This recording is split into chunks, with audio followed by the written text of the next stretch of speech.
This channel does not promote any violent, harmful, or illegal activities. All content provided by this channel is meant for an educational purpose only. নমস্কার, স্বাগত আপনাকে টিভি9 বাংলায় আরো একবার। আমি দীপ রয়েছি আপনার সঙ্গে। শুরুতেই যে বড় খবরে নজর রাখতেই হবে। সঞ্জয় সর্বোচ্চ সাজা আপাতত চাইল না তিলোত্তমার পরিবার। হাইকোর্টে আরজিকর মামলা শুনানি শেষ, রায়দান স্থগিত। রাজ্য সরকারের মামলা গ্রহণযোগ্য হলে পরবর্তী সিদ্ধান্ত জানালো তিলোত্তমার পরিবার। সঞ্জয়ের হয়ে হাইকোর্টে লড়াই করবে লিগ্যাল এড। আসল অপরাধীরা এখনো ধরা পড়েনি মনে করছে তিলোত্তমার পরিবার। আরো একবার আপনাদের জানিয়ে রাখি, এই মুহূর্তে হাইকোর্টে তিলোত্তমার পরিবার জানালো সব থেকে বড় খবর, সঞ্জয় সর্বোচ্চ সাজা তারা চাইছেন না। হাইকোর্টে আরজিকর মামলা শুনানি শেষ, রায়দান স্থগিত। আরো বিস্তারিত জানতে কথা বলবো হাইকোর্ট থেকে শ্রাবন্তী সাহা রয়েছেন আমাদের প্রতিনিধি। শ্রাবন্তী, তিলোত্তমার পরিবারের আজকে যে দাবি, তারা সঞ্জয় যে সর্বোচ্চ সাজা চাইছেন না, কেন, কি বৃত্তান্ত, আজ আদালতে কি হলো, একটু বিস্তারিত জানতে চাইবো। দীপ, এখনো পর্যন্ত বাবা মায়ের পক্ষ থেকে স্পষ্ট করে এই ব্যাপারে না বলা হলেও আইনজীবীরা তারা যেটা বলছেন যে যেহেতু এই মামলায় এখনো পর্যন্ত তিলোত্তমার পরিবার মনে করছে যে আরও অনেকের ইনভলভমেন্ট থাকতে পারে। যে ঘটনা ঘটেছে সেটা অত্যন্ত খারাপ ঘটনা, দুর্ভাগ্যজনক ঘটনা। একই সঙ্গে যারা এখনো পর্যন্ত রয়েছে তাদেরকে খুঁজে বের করাটা অন্যতম দায়িত্ব।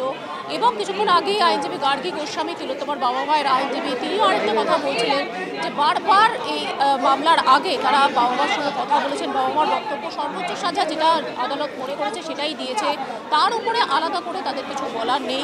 কিন্তু এখনো পর্যন্ত তদন্তে বহু দিক রয়ে গেছে, সেটা গাফিলতি হয়েছে বলে এমনটাই মনে করছে পরিবার।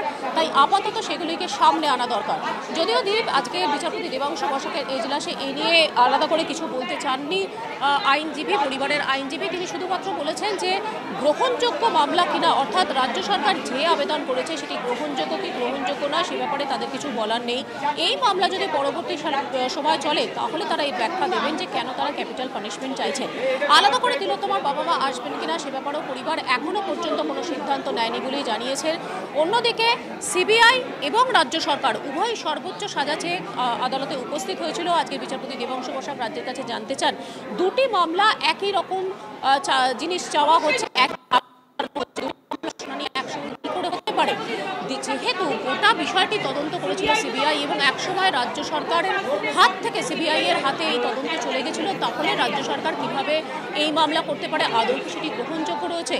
রাজ্যের বক্তব্য হচ্ছে যে এক্ষেত্রে রাজ্য সরকার অবশ্যই ডিসাইড করতে পারে, তার কারণ আইন শৃঙ্খলা বেশ কিছুটা দায়িত্ব রাজ্য সরকারের রয়েছে। এবং একই সঙ্গে সিবিআই যদি এই মামলা করতে চায় তাহলে হাইকোর্টে আইনত পাবলিক প্রসিকিউটর এই পোস্টে সিবিআই এর কাউকে থাকতে হবে।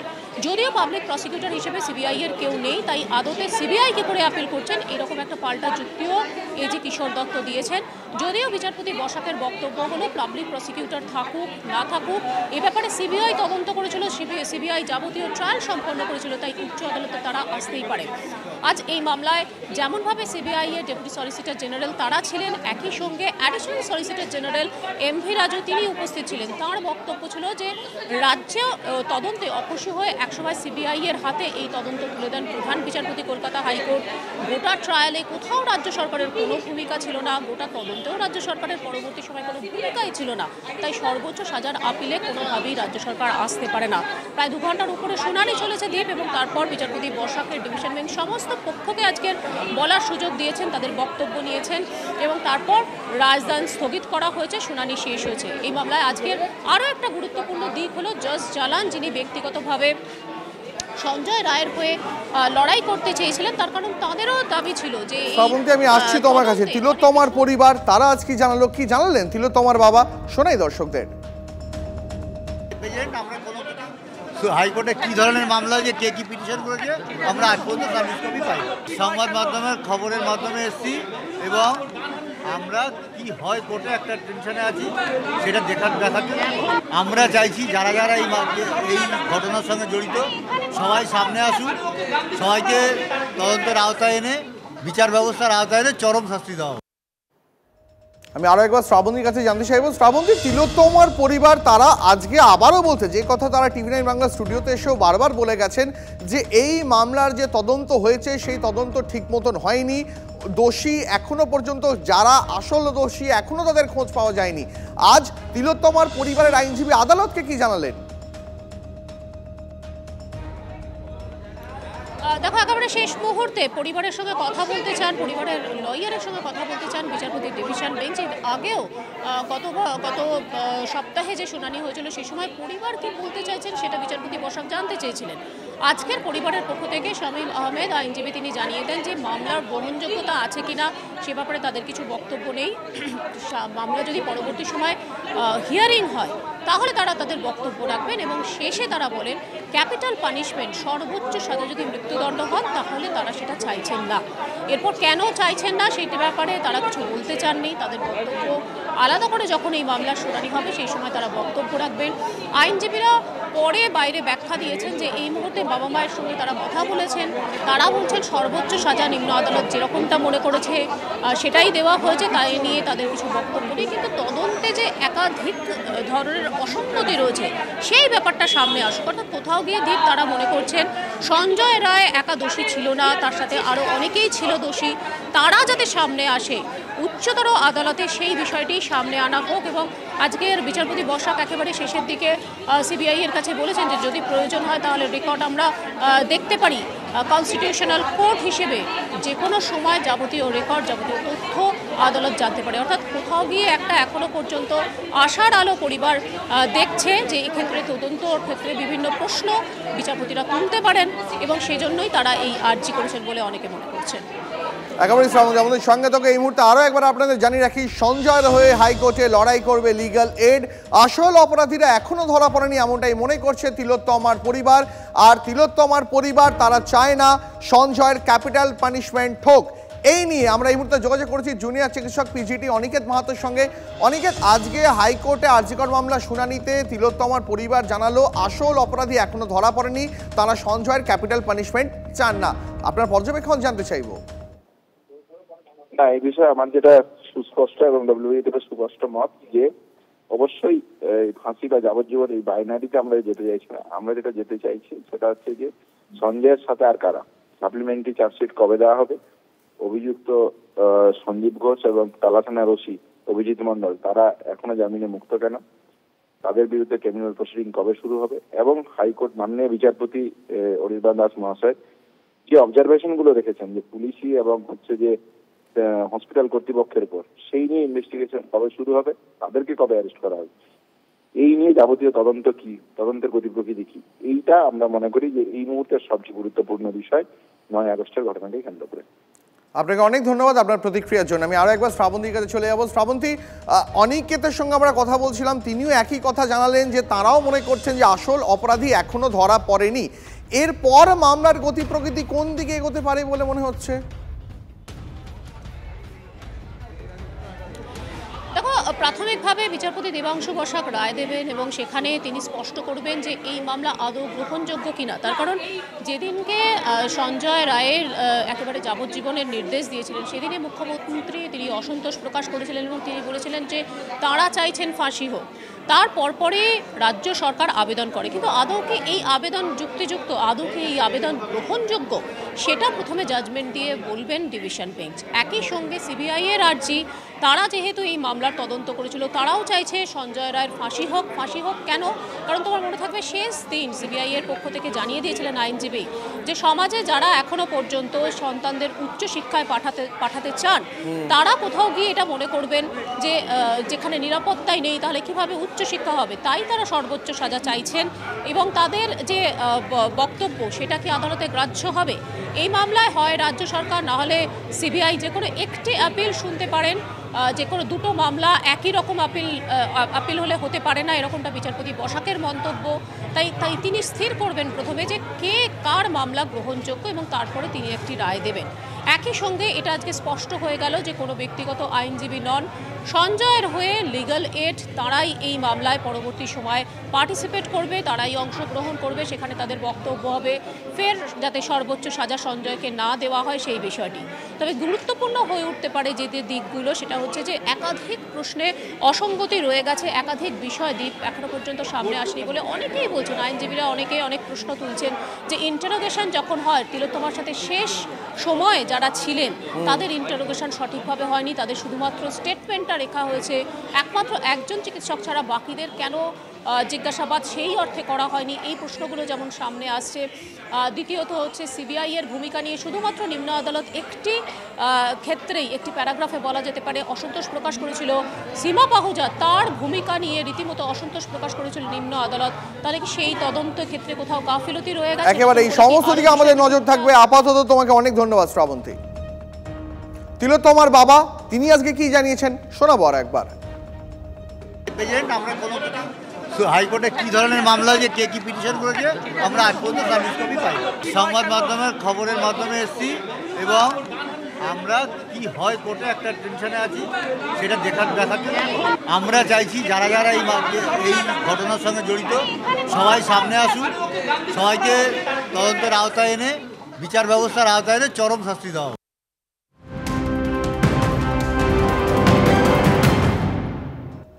এই মুহূর্তে আরো একটা বড় খবরে নজর রাখতেই হচ্ছে। মেদিনীপুর মেডিকেলে প্রসূতি মৃত্যুকাণ্ডে ডাক্তারদের ফাঁসানোর অভিযোগ হাইকোর্টে। বিচারপতি তীর্থঙ্কর ঘোষের এজলাসে মামলাকারীর আইনজীবী সওয়াল, এখনো এফআইআর এর কপি আপলোড হয়নি, অথচ নোটিশ দিয়ে ডাকা হয়েছে।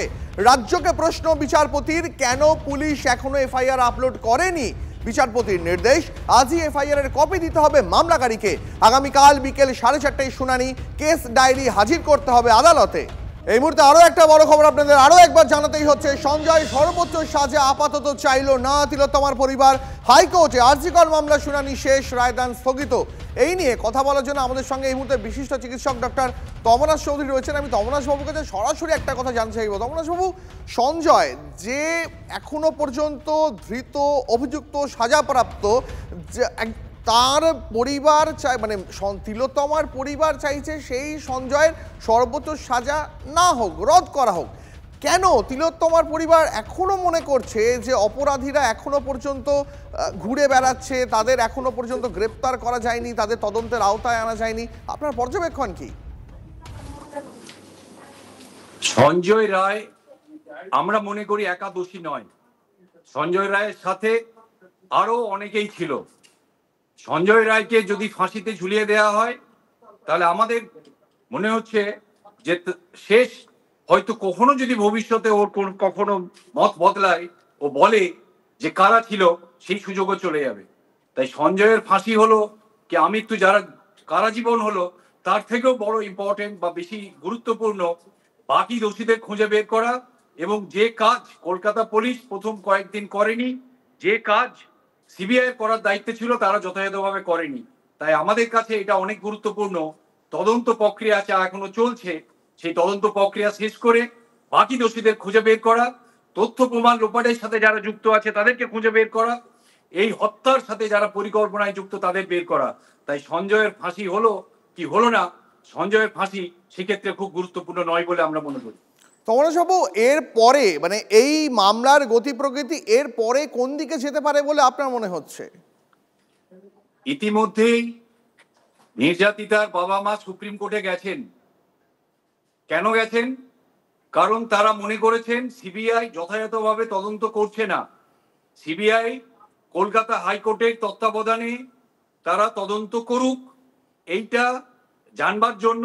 এবং এটা হাইকোর্ট বলেছে, হাইকোর্টে যখন এটা বলা হয় তখন হাইকোর্ট বলেছে যে এটা ক্লিয়ারেন্স এনে দিতে হবে, ক্ল্যারিফিকেশন দিতে হবে ডিভিশন বেঞ্চ বা সুপ্রিম কোর্টের।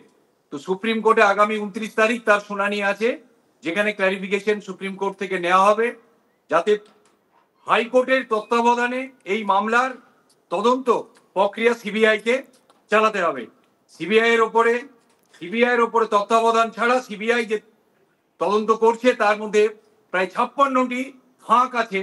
এবং ইতিমধ্যেই আমাদের শিয়ালদা কোর্টের যে বিচারক যে রায় দিয়েছেন সেই রায়ে সেইগুলি প্রতিফলিত হয়েছে, কোথায় কোথায় ফাঁক আছে। এবং এই ফাঁকগুলি পূরণ করবার দায়িত্ব আমাদের দেশের সর্বোচ্চ যে তদন্তকারী সংস্থা অর্থাৎ সিবিআই আছে, সেটাই নিশ্চিত করার জন্য এই মামলার সেটি হচ্ছে গুরুত্বপূর্ণ দিক। এখানে কলকাতা হাইকোর্টে ফাঁসি হলো কি যাবজ্জীবন হলো সেই নিয়ে যারা আলোচনা করছেন তারা করুন, কিন্তু আমাদের কাছে অনেক গুরুত্বপূর্ণ সিবিআই তদন্ত করুক অত্যন্ত দ্রুততার সাথে, এবং বাকি যারা লুকিয়ে আছে এই খুনের সাথে জড়িত যারা, তাদেরকে খুঁজে বের করা হোক। বেশ বেশ, আপনাকে অনেক ধন্যবাদ আপনার প্রতিক্রিয়ার জন্য। এই মুহূর্তে তিলোত্তমার পরিবারের আইনজীবী তারা আজকে হাইকোর্টকে কি জানালেন, হাইকোর্টের সামনে তারা কি বললেন শুনবো একবার। তার কারণ আমি ওনাদের সাথে অনেকবার কথা বলেছি, যিনি বাবা মা আছেন ভিকটিমের, ওনাদের বক্তব্য যে ওনার মেয়ের প্রাণ গেছে মানেই যে বাকি যারা দোষী তাদেরকে প্রাণহানির শাস্তি দিতে হবে সেটা ওনারা চান না। ওনারা চান সর্বোচ্চ শাস্তি যেটা কোর্ট মনে করেছে দিয়েছে সেই শাস্তি যাতে কায়েম থাকে, এবং বাকি যারা আছে অ্যাকিউজ যাদের চার্জশিট এখনো জমা পড়েনি সেটা যেন খুব তাড়াতাড়ি পড়ে এবং ট্রায়াল শুরু হয়। এই মুহূর্তে আমাদের সঙ্গে নিউজ রুম থেকে তন্ময় প্রামাণিক রয়েছেন। তন্ময় দা, আমি যে প্রশ্ন দিয়ে ডক্টর তমনাশ বাবুকে শুরু করেছিলাম সেই একই প্রশ্ন তোমার কাছেও রাখতে চাই। নিজের মেয়েকে ধর্ষণ করে খুন করেছে এমন একটা অভিযোগে, এমন একটা সাজাতে যে এই মুহূর্তে যাবজ্জীবন আমৃত্যু কারাদণ্ডে দণ্ডিত, সেই সঞ্জয়ের মৃত্যুদণ্ড চাইছেন না তিলোত্তমার পরিবার, কেন, কি মনে হয়? দেখো, তারা যেটা প্রথমেই বলেছেন যে এটার কারণ কি সেটা বলবেন আইনজীবী, তাদের যে আইনজীবী রয়েছেন। অর্থাৎ একটা বিষয় তিলোত্তমার পরিবার বলে দিচ্ছে যে কেন আইনজীবী আদালতে মৃত্যুদণ্ড চাইছে না সেটা আইনজীবী ব্যাখ্যা দেবেন। ইতিমধ্যে যে ব্যাখ্যাগুলো এসে পৌঁছাচ্ছে, তারা যেটা প্রথম দিন থেকে বলছেন শুধু সঞ্জয় রায় নয়, সঞ্জয় রায়ের সঙ্গে আরও অনেকে যুক্ত রয়েছে। ৪৫টা প্রশ্ন হাইকোর্টের কাছে রেখেছেন এই তিলোত্তমার পরিবার, যেটা আজকেও তিনি আমাদেরকে বলেছেন যে ৪৫টা প্রশ্নের উত্তর কোথায়। অর্থাৎ আরও বেশি জন যুক্ত রয়েছে, সেই জায়গাটা তারা খুলে রাখতে চাইছেন, সেইভাবে তারা মামলাও দায়ের করেছেন সুপ্রিম কোর্টে। সবচেয়ে গুরুত্বপূর্ণ বিষয় যেটা এখানে, সেটা তোমাকে ভাবতে হবে যে এই মামলার রায় যেদিন বেরিয়েছিল লোয়ার কোর্টে, সেদিন বিশিষ্ট অবসরপ্রাপ্ত বিচারপতি দেবাশিস করগুপ্ত বা অশোক গাঙ্গুলি তারা বলেছিলেন শুরু হলো, অর্থাৎ তদন্তের জায়গাটা স্টার্ট হয়ে গেল এবং আরও বৃহত্তর তদন্তের জায়গা সেই জায়গা থেকে শুরু করতে পারা যাবে। অর্থাৎ আরও কেউ কেউ যুক্ত আছে কিনা তারাও সেটা মনে করছেন যে লোয়ার কোর্টের বিচারক তিনি কিন্তু সেই জায়গাটা রেখে দিলেন মৃত্যুদণ্ড না দিয়ে, অর্থাৎ আরও যাতে তদন্ত এগোতে পারে, কেউ কেউ যদি যুক্ত থাকতে পারেন সেই প্রশ্ন অনেকগুলো উঠে এসেছিল। ফলে কোথাও তিলোত্তমার পরিবার চাইছেন এখনই মৃত্যুদণ্ড নয়, তার সঙ্গে যারা যুক্ত সেইগুলো সামনে আসুক। সামনে আসার জন্য যে প্রক্রিয়া দরকার, মৃত্যুদণ্ড হয়ে গেলে সেখানে আইনগত কিছু বাধা থেকে যায়, ফলে সেই বাধা যাতে সামনে না আসে, তদন্ত প্রক্রিয়া যাতে হয়, বিচারপতিরা যাতে সেই জায়গাটা দেখেন, বিচারক যাতে সেই জায়গাটা দেখেন, সেই আর্জি তারা জানিয়েছেন এবং তারা বলেছেন বাকিটা ব্যাখ্যা দেবেন লয়ার।